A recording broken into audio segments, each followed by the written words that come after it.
जय श्री कृष्णा। स्वागत है आप सभी का हमारे चैनल भक्ति की दुनिया में।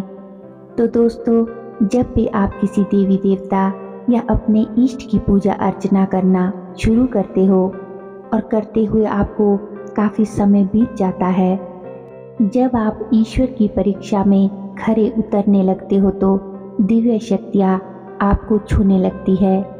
आपको ऐसे ऐसे अजीबोगरीब अनुभव होने लगते हैं कि जिनसे आप अचानक से चौंक जाते हैं, सोच में या टेंशन में पड़ जाते हैं कि आखिर ये मेरे साथ क्या हो रहा है, क्यों हो रहा है ऐसा मेरे साथ। बहुत से भक्त ऐसे होते हैं जो कई बार ये समझ ही नहीं पाते कि इस प्रकार के अनुभव हमारे साथ क्यों हो रही है। क्योंकि दोस्तों, होता क्या है कि जब दिव्य शक्तियाँ आपको छूती है तो वे आपको अनुभव कराती है, आपको दिव्य संकेत देती है। लेकिन जो लोग ये समझ ही नहीं पा रहे थे कि हमारे साथ ऐसा क्यों हो रहा है, उन लोगों को भगवान की शक्तियाँ छू रही हैं, उनके इष्ट की कृपा भी उन पर हो रही है, उनको वो अनुभव करा रहे हैं, लेकिन वो लोग समझ ही नहीं पा रहे। तो ये वीडियो उन्हीं के लिए है। वीडियो को दोस्तों अंत तक देखिएगा। आज इस वीडियो में हम आपको बताएंगे कि जब भी कोई व्यक्ति या साधक साधना के मार्ग पर आगे बढ़ता है तो उसके जीवन में क्या क्या अनुभव होते हैं, किस प्रकार के अनुभव उसे पूजा पाठ करते समय या स्वप्न के जरिए भी उसे किस प्रकार की अनुभूतियाँ, किस प्रकार के अनुभव होते हैं। लेकिन उससे पहले दोस्तों, अगर आप हमारे चैनल की वीडियो आज पहली बार देख रहे हैं तो हमारे चैनल को सब्सक्राइब ज़रूर कर ले और बेल आइकन को प्रेस करके ऑल पर भी क्लिक कर लीजिए, ताकि जब भी हम कोई वीडियो नई अपलोड करें तो उसकी नोटिफिकेशन सबसे पहले आप तक पहुंचे और आपसे हमारे कोई भी वीडियो मिस ना हो, आप सभी वीडियो हमारे चैनल की देख सके। तो आइए वीडियो में आगे बढ़ते हैं। जब आप साधना करते हैं, शुद्ध मन से, नियम से करते हैं, तो प्रभु की साधना में लीन हो जाते हैं, प्रभु के श्री चरणों में स्वयं को समर्पित कर देते हैं, तो आपको भिन्न भिन्न प्रकार के अनुभव होने शुरू हो जाते हैं। ये अलग अलग प्रकार के अनुभव भी हो सकते हैं, जैसे कि आपके साथ पहले कभी हुए ही ना हो। यह आवश्यक नहीं है कि आप सीधे देवी देवताओं के ही दर्शन होने आपको शुरू हो जाए, क्योंकि दोस्तों, जब आप साधना करते हैं तो किसी भी देवी देवता के लिए जब आप मंत्र जाप करते हैं तो उस मंत्र जाप की शक्तियों से बहुत सी शक्तियाँ जो होती है वो आपकी तरफ आकर्षित होती है। इसलिए साधनाओं में ये नियम बनाए गए हैं कि आपको शुद्ध होकर साधना करनी है। आपके पास सुरक्षा मंत्र होना चाहिए और जब आपको साधना में बैठना है तो सुरक्षा घेरा आपको लगाना है। अब आपको बताते हैं कि किस प्रकार के अनुभव साधना में आपको होते हैं। साधना गुरु के सानिध्य में ही करनी चाहिए, यानी कि आपका गुरु अवश्य होना चाहिए जो आपका मार्गदर्शन करे। लेकिन कुछ साधनाएं ऐसी होती हैं जिन्हें आप अपने इष्ट देव को अपना सब कुछ मानकर कर सकते हैं। अनुभवों की बात करें तो सबसे पहला अनुभव जो होता है वो होता है कि आपके शरीर में दर्द होने लगता है। आपकी पीठ में, कमर में, सर में दर्द, यानी कि दोनों बाहों के बीच में हलचल सी होने लगती है। शुरू में ये शरीर में दर्द तेज होने लगता है। पूजा साधना में आप मुश्किल से बैठ पाते हैं, लेकिन जब आप उठ जाते हैं तो ये दर्द गायब हो जाता है। आपको ऐसा महसूस होता है कि मुझे तो कोई दर्द अब कहीं है ही नहीं। इस तरह के अनुभव होते हैं।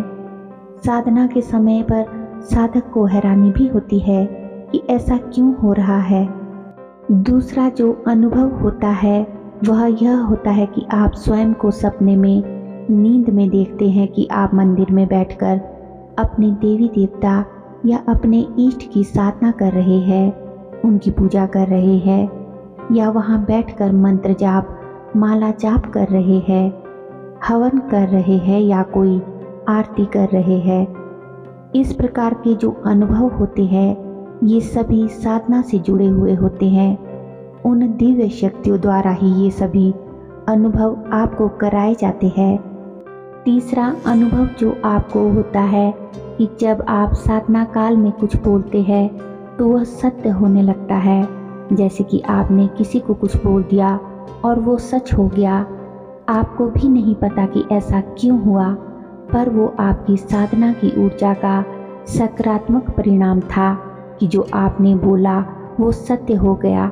तो ये इस प्रकार के अनुभव भी आपको अपने जीवन में देखने को मिलते हैं। चौथा अनुभव आपको ये होता है कि आपको आपके पितृ स्वप्न में दिखाई देने लगते हैं, या आपको ऐसा लगने लगता है कि हमारे पितृ हमारे आसपास ही दिखाई दे रहे हैं, हमारे आसपास मौजूद है और वो आपको आशीर्वाद दे रहे हैं, या आपको किसी चीज़ को लेकर कोई बात समझा रहे हैं, सही और गलत में भेद समझा रहे हैं। सपने में वो सफ़ेद कपड़ों में प्रसन्न अवस्था में दिखाई दे सकते हैं, यानी कि आपके पितृ जैसे आपकी माताजी या आपके पिताजी, दादा या दादी आपको सपने में दर्शन देते हैं। पांचवा अनुभव जो आपको होता है वो ये होता है कि जिस भी देवी देवता की आप साधना या ध्यान कर रहे होते हैं या अपने इष्ट की भक्ति साधना कर रहे होते हैं, तो उनके मंदिर के दर्शन आपको सपने में होने लगते हैं। स्वप्न के माध्यम से आपको अब अनुभव होने शुरू हो जाते हैं। सपने के माध्यम से आपको अपने देवी देवता, अपने इष्ट के दर्शन होना शुरू हो जाते हैं।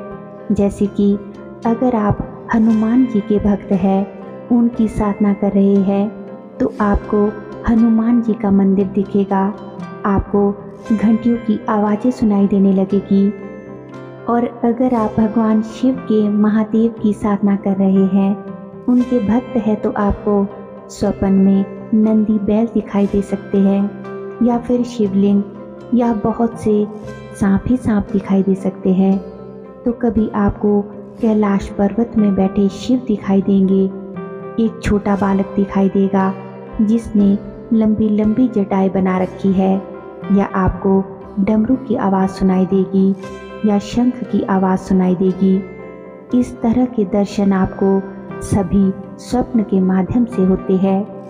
आप पूजा अर्चना करते समय, साधना करते समय जिस भी देवी देवता का आप आह्वान करते हैं, जिस देवी देवता की आप पूजा करते हैं, उनकी सवारी आपको ज़रूर सपने में दिखाई देती है।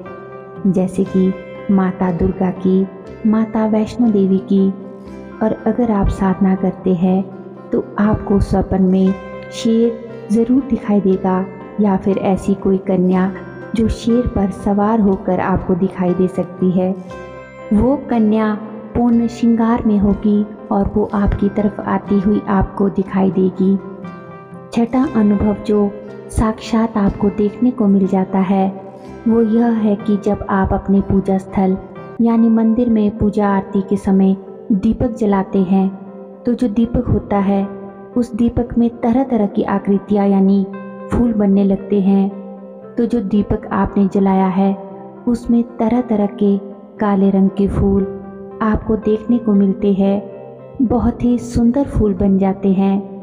तो ये दीपक में फूल बनना या फिर अलग अलग आकृतियाँ बनना, जैसे चांद, डमरू, बांसुरी, त्रिशूल या नेत्र आदि बनना, आपकी साधना का ही अनुभव होता है। यह आपके इष्ट देव की कृपा का संकेत होता है कि उन्होंने आपकी पूजा को स्वीकार कर लिया है और वो आपसे बहुत प्रसन्न है। सातवां अनुभव जो होता है वो ये होता है कि आपके द्वारा मंदिर में जलाए गए दीपक की ज्योत भभक कर जलने लगती है, बहुत ही तेज होने लगती है। जैसे ही आपने ज्योत जलाई और आपने मंत्र जाप करना शुरू किया, और जैसे जैसे पूजा करते समय समय आगे बढ़ने लगा, तो दीपक की ज्योत तेज होने लगती है, ऊंची ऊंची ज्योत उठने लगती है और अंत में पूरी तरह ज्योत जल जाती है। तो ये सभी अनुभव आपके लिए बहुत ही अच्छे संकेत है। अब आपकी साधना उच्च कोटि की हो गई है। उच्च अवस्था में पहुंचने पर ही इस प्रकार के अनुभव आपको दिव्य शक्तियों द्वारा कराए जाते हैं। साक्षात रूप से भगवान आपको स्वयं के दर्शन करा रहे हैं, बस उनका अनुभव कराने का तरीका अलग अलग हो सकता है। तो दोस्तों, अगर आपको भी ऐसे अनुभव हो रहे हैं तो ये सभी अनुभव अच्छे अनुभव है, बहुत ही शुभ अनुभव है और आपको आगे साधना की गहराइयों में ले जाने का कार्य कर रहे हैं। तो यदि आपको भी ये सभी अनुभव हो रहे हैं तो यकीन मानिए कि आप ध्यान की साधना की गहराइयों में उतर रहे हैं और आपका ध्यान फलित हो रहा है। अगर आपको भी इन 7 अनुभवों में से कोई भी अनुभव हो रहे हो तो कमेंट बॉक्स में ज़रूर बताइएगा। और आपको अपनी साधना को सहज रूप से आगे बढ़ाना है। आपको घबराना नहीं है, विचलित नहीं होना है, ना ही परेशान होना है। उम्मीद करती हूँ दोस्तों कि आज की वीडियो आपको अवश्य ही पसंद आई होगी। वीडियो अच्छी लगी हो तो अपने दोस्तों और रिश्तेदारों के साथ ज़रूर शेयर कीजिएगा। और अगर अभी तक भी आपने हमारे चैनल को सब्सक्राइब नहीं किया है तो सब्सक्राइब ज़रूर कर ले। हमारे चैनल पर और भी अच्छी अच्छी वीडियोस है, उन्हें भी जाकर ज़रूर देखें। तो चलिए मिलते हैं अगली एक नई वीडियो के साथ। तब तक के लिए आप सभी ऐसे ही अपनी साधना में आगे बढ़ते रहिए। धन्यवाद। जय श्री कृष्णा।